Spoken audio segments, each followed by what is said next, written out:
Bienvenue à l'IUT département réseau et télécom de Sophia Antipolis. Nous sommes un des départements de l'IUT Nice-Côte d'Azur. Et donc, à l'époque du DUT, les IUT avaient un diplôme en 2 ans, suivi éventuellement d'une licence pro. Et il y avait énormément de passerelles. On pouvait, à la fin des 2 ans du DUT, soit aller en licence pro, ou bien aller rejoindre un parcours à la fac, ou bien rejoindre des écoles d'ingénieurs, et éventuellement des grandes écoles. Et une fois qu'on avait fait la licence professionnelle, on pouvait ensuite éventuellement aller dans le monde professionnel. Donc ça, c'était avant. Depuis, à la rentrée, en septembre, on va passer au BUT. Donc les IUT vont maintenant proposer un parcours en 3 ans, donc but 1, but 2, but 3. Les passerelles seront toujours là, donc ça veut dire qu'à la fin du but 2, on pourra toujours rejoindre éventuellement l'université en licence 3 ou bien des écoles d'ingénieurs, entrer en première année d'école d'ingénieurs. Et éventuellement, si on a un très très bon dossier, aller dans des grandes écoles, rejoindre des grandes écoles. Et si on décide de faire la 3e année du BUT, on pourra également continuer à la fin de cette 3e année, soit rejoindre l'université, la fac, avec rejoindre un master, ou alors continuer en école d'ingénieur, ou bien rejoindre le monde professionnel. En fait, donc, ce qui va se passer, c'est que parmi ces 3 ans, l'ALP va être intégrée. La 3e année, qui avant était une année séparée, la licence professionnelle, va maintenant être intégrée dans le BUT. Donc nous, à l'université Nice-Côte d'Azur, puisque nous sommes partie prenante de l'IUT Nice-Côte d'Azur, de l'université Nice-Côte d'Azur, il y a bien évidemment possibilité de rejoindre les facultés, puisqu'on a un fort partenariat avec la fac de sciences à Valrose, à Nice. Et puis, il y a également sur notre campus des écoles d'ingénieurs, donc on peut également rejoindre directement ces écoles d'ingénieurs. Je pense notamment à Polytech. Donc, comme je vous l'ai dit, l'IUT, nous sommes dans l'université, donc on fait partie de UCA, et nous sommes, RET est un des départements de l'IUT Nice-Côte d'Azur. Donc, nous allons proposer un BUT, le BUT RET, en 3 ans à partir de septembre, et puis jusqu'en 2023-2024, nous allons continuer à avoir 2 licences professionnelles. Alors, où est-ce qu'on est? Je vous l'ai déjà un petit peu dit, nous sommes sur le campus de Sophia. Notre département, il est ici, et donc il y a 2 autres départements de l'IUT à côté. Nous avons une école d'ingé Polytech qui est juste derrière nous, avec pas mal de laboratoires aussi. Vous avez un laboratoire d'informatique l'I3S, il y a le laboratoire d'ELEC qui est par ici, il y a l'INRIA, il y a Eurecom. Donc on est vraiment sur un site on est bien encadré. On n'est pas tout seul, et on a de bons partenaires à côté. Alors, pour parler un petit peu de notre spécialité, les réseaux et les télécommunications, qu'est-ce que c'est? Eh bien, pour expliquer un petit peu ce que c'est, je vais vous prendre un exemple. C'est simplement l'exemple un exemple qu'on fait tous les jours, tout le monde le fait même plusieurs fois par jour, probablement. C'est accéder à un site web depuis un smartphone. Eh bien, on va voir tout ce qui se passe en fait. Donc, au départ, on se retrouve avec notre smartphone. Et un smartphone, c'est quoi? C'est simplement de l'électronique. Si on regarde à l'intérieur, il n'y a que des petits composants, il y a des antennes. C'est vraiment de l'électronique. À partir de ce smartphone, quand vous allez taper une URL pour aller quelque part sur un site, il va y avoir une transmission d'un signal. Cette transmission de signal, c'est simplement des 0 et des 1 qui vont se promener, qui vont partir de votre téléphone et qui vont aller vers une antenne, qui vont rejoindre une antenne. Ça, c'est la transmission du signal. Une fois que le signal va arriver sur l'antenne, il va se balader d'antenne en antenne. Donc, c'est tout ce qu'on appelle le réseau cellulaire. On va se balader, le signal va se promener d'antenne en antenne. Et tout ça, pourquoi? Pour arriver jusqu'à un fournisseur d'accès. Et à ce moment-là, je suis revenue en arrière. Et à ce moment-là, on va arriver vraiment sur Internet. On va arriver dans le monde d'Internet. Et le monde d'Internet, donc c'est un petit peu compliqué. Il y a plusieurs couches, on appelle ça des tiers. Il y a tiers 1, tiers 2, tiers 3. Et jusqu'à ce qu'on arrive aux super ordinateurs là-haut, hein. Et donc ça, c'est on est vraiment dans le monde d'Internet.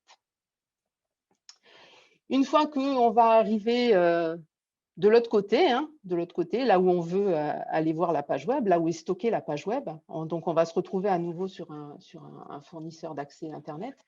Il y aura probablement de plus en plus, hein, ça arrive de plus en plus, on va rencontrer de la fibre optique. Cette fibre optique va nous permettre d'amener votre requête, hein, toujours vos 0 et vos 1 qu'on a envoyés dès le départ, hein, dans le bâtiment. Et dans le bâtiment, en fait, on va arriver sur un ordinateur. C'est l'ordinateur où est stocké le code de la page web. Et cet ordinateur, il va très probablement faire partie d'un réseau informatique, hein, c'est-à-dire qu'il va être connecté à plusieurs autres ordinateurs. Et donc, voilà tout le cheminement. À partir de là, une fois que vous êtes arrivé dans le bâtiment où est stockée la page web, sur l'ordinateur où est stockée la page web, vous allez pouvoir récupérer cette information sur l'écran de votre ordinateur. Alors ça, c'était un petit peu la partie plus réseau transmission, on va dire. Tout ce qu'il y a également derrière, dont on n'a pas parlé, c'est qu'il y a également de la programmation, parce qu'il a fallu que quelqu'un programme, écrive du code pour que cette page web puisse être visible. Il a fallu également qu'il y ait des gens qui travaillent en cybersécurité pour que les réseaux sur lesquels, l'ordinateur sur lequel est stockée la page web soit un petit peu sécurisé. N'importe qui ne peut pas y accéder, n'importe qui ne peut pas modifier, etc. etc.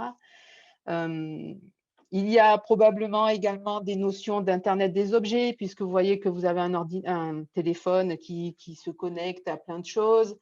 Il va y avoir du cloud, des données qui sont stockées un peu à droite, à gauche.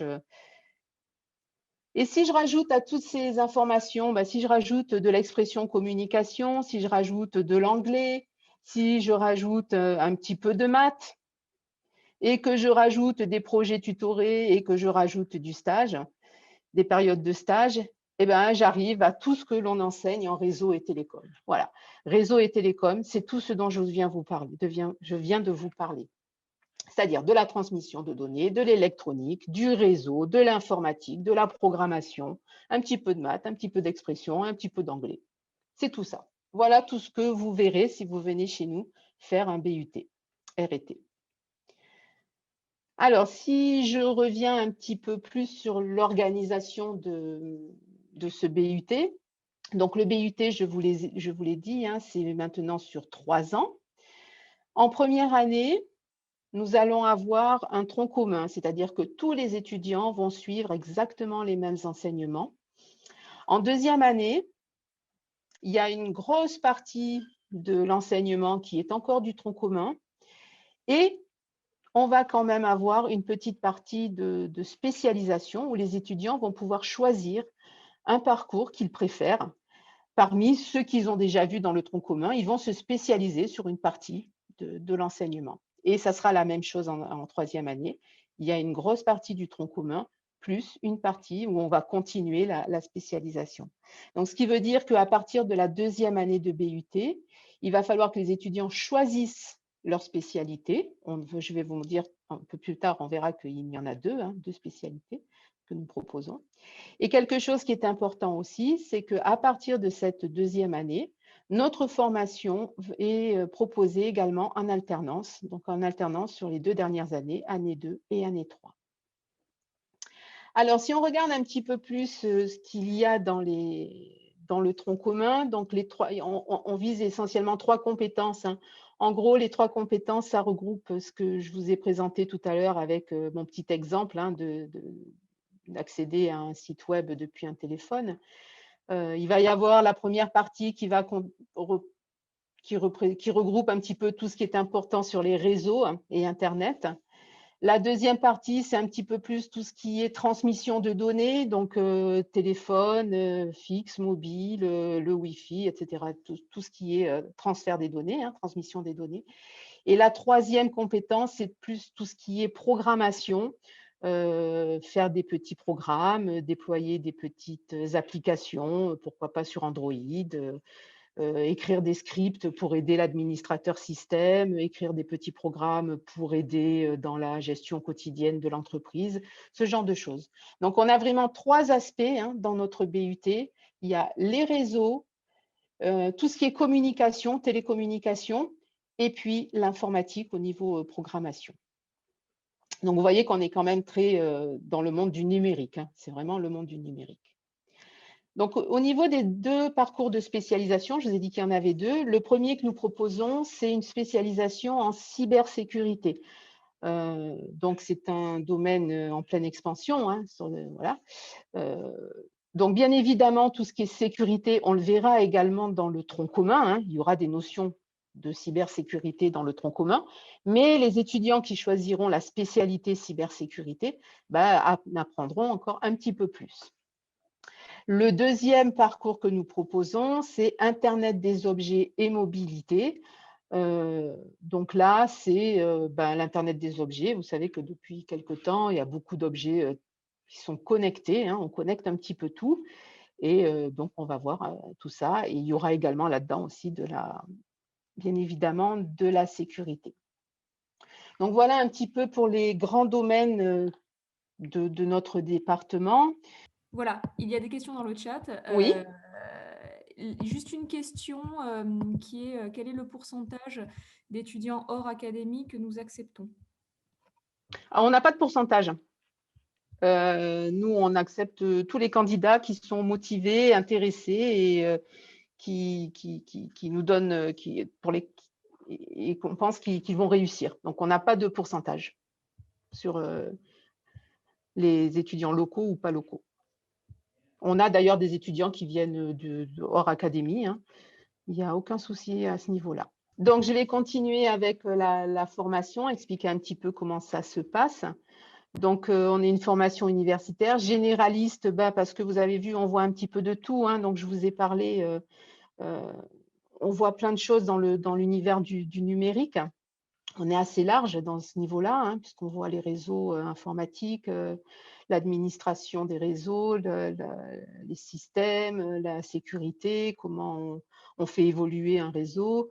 On voit également tout ce qui est télécommunication, la 3G, la 4G, la 5G, la TNT, comment on fait pour avoir la télé en TNT, comment les communications avec les satellites, ça marche.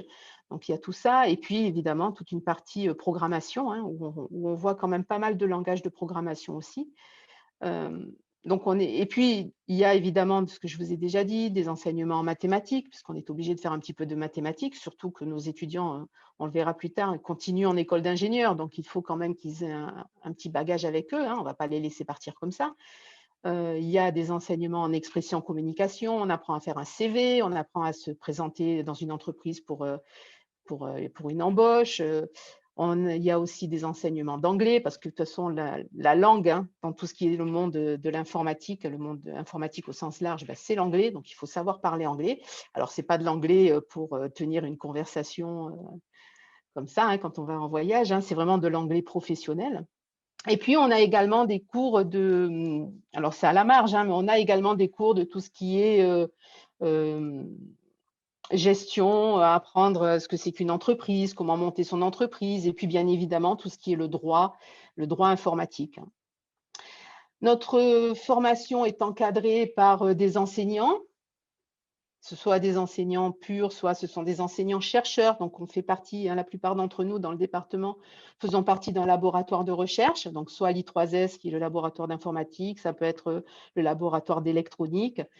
Et puis, nous faisons également appel à pas mal d'industriels, hein, des personnes du monde professionnel qui viennent enseigner et qui juste nous font part de leurs connaissances, hein, du terrain. Et ça, c'est vraiment une très grande richesse pour nous. Notre formation est axée sur la pratique.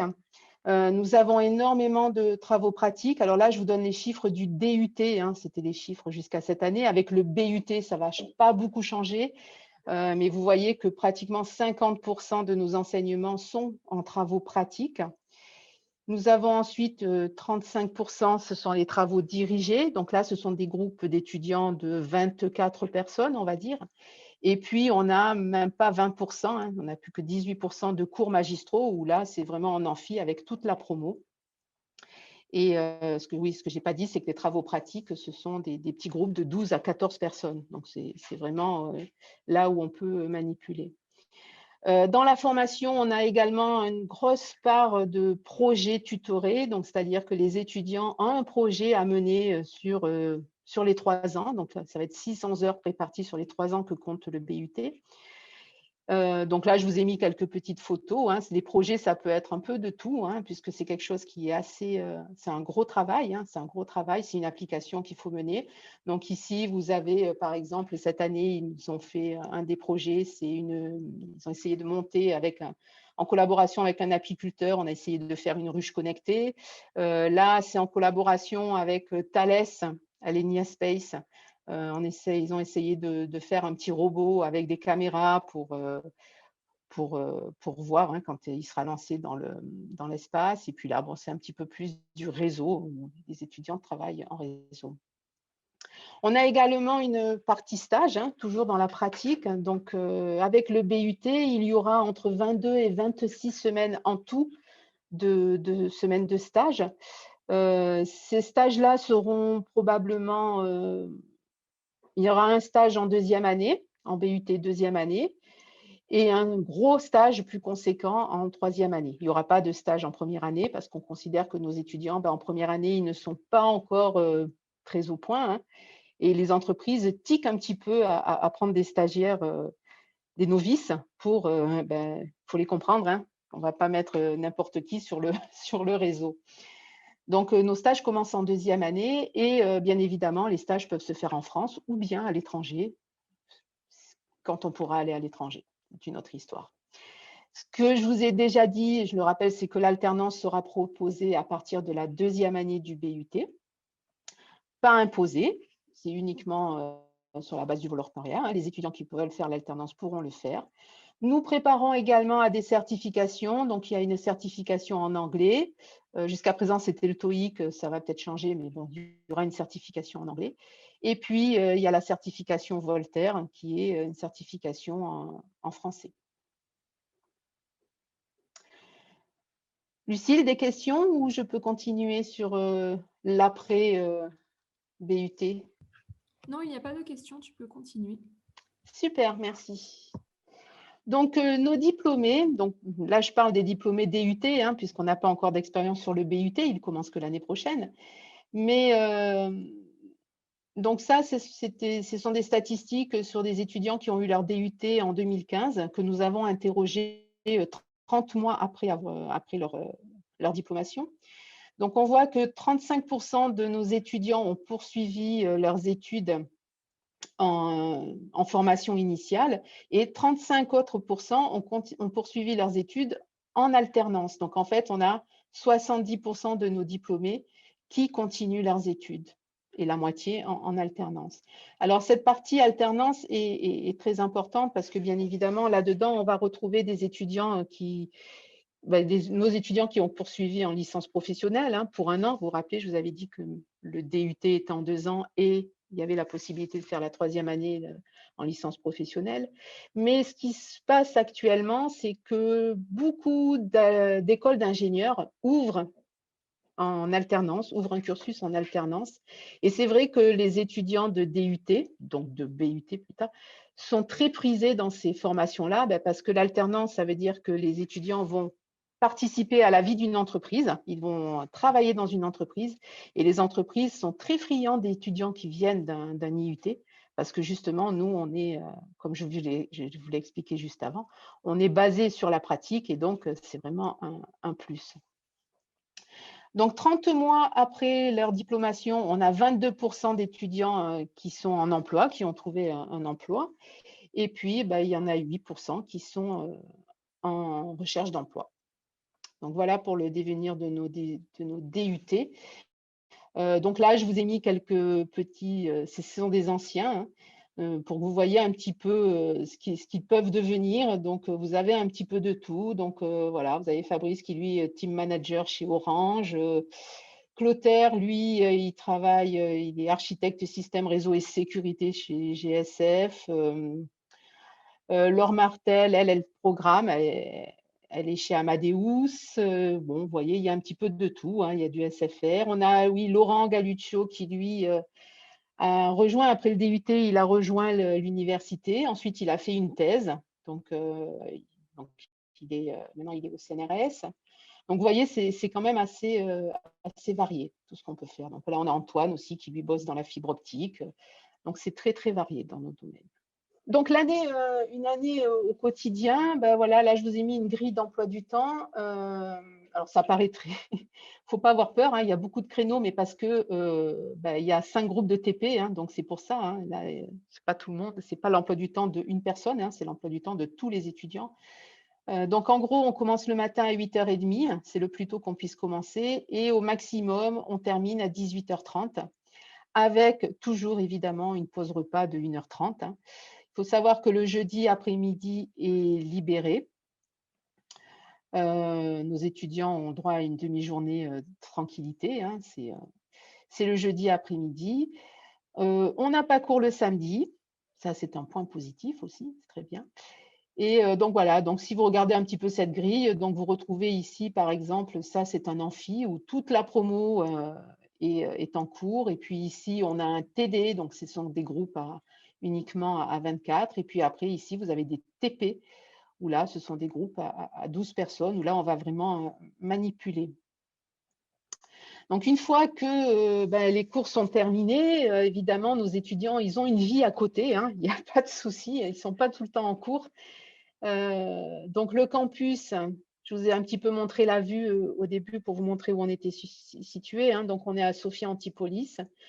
On est à Sophia, il y a un campus, on est au milieu du campus avec les autres écoles. Hein. Il y a les autres départements d'IUT qui sont là à côté. Il y a Polytech, il y a Eurecom, il y a d'autres formations. Hein.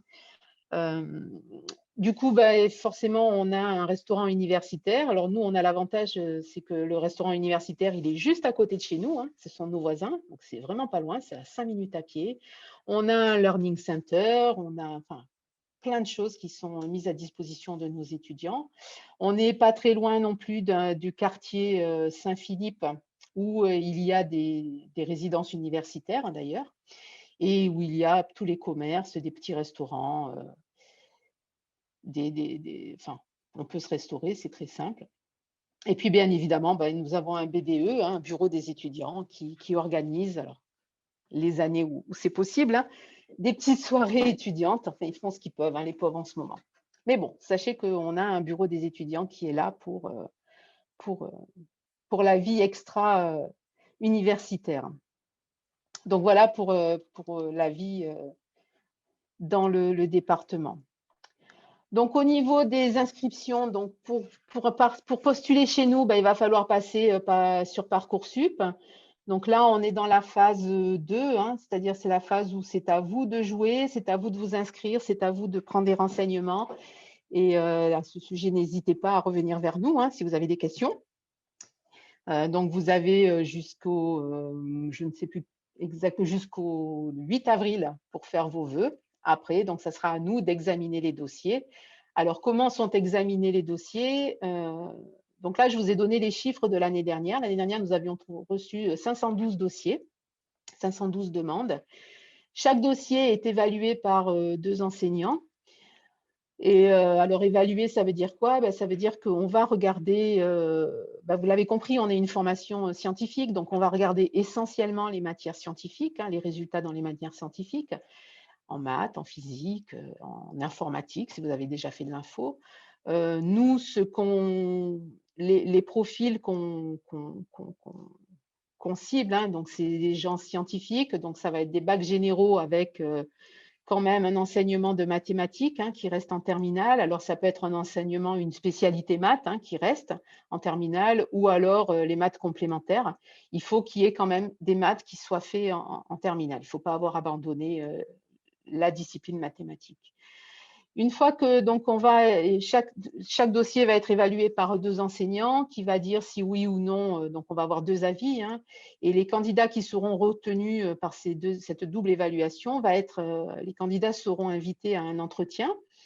Cet entretien, alors c'est pas du tout un entretien d'embauche, c'est pas du tout un entretien pour pour savoir si vous avez les capacités. On va pas vous faire passer des tests, hein, c'est pas du tout ça. C'est juste une conversation pour qu'on soit sûr, vous et nous, hein, qu'on soit sûr que vous ne vous trompiez pas de filière, hein, et que c'est vraiment la filière R&T qui vous convient. Donc, vous allez nous parler pourquoi vous avez choisi R&T et on va vous expliquer un peu ce qu'on fait et on va voir si vraiment, à la fin de cette discussion, on va voir si vraiment c'est ce que vous avez fait. Parce que régulièrement, on a des gens qui déposent des dossiers et puis en fait, ils s'aperçoivent que ce n'est pas du tout ce qu'ils avaient imaginé. Donc, à l'issue de ces entretiens, l'année dernière, nous avions 300 dossiers qui ont été classés. Et sur ces 300 dossiers qui ont été classés, nous avons 70 étudiants qui sont arrivés à la rentrée en septembre. Au niveau de la proportion des bacs, donc ça c'était en septembre, hein, quand le bac S existait toujours. Donc on a 50% d'étudiants qui viennent de bac S. On en a 38 qui viennent de bac STI 2D. Et puis les autres, là, c'est d'autres bacs. Alors c'est des reprises d'études, ce sont des bacs étrangers.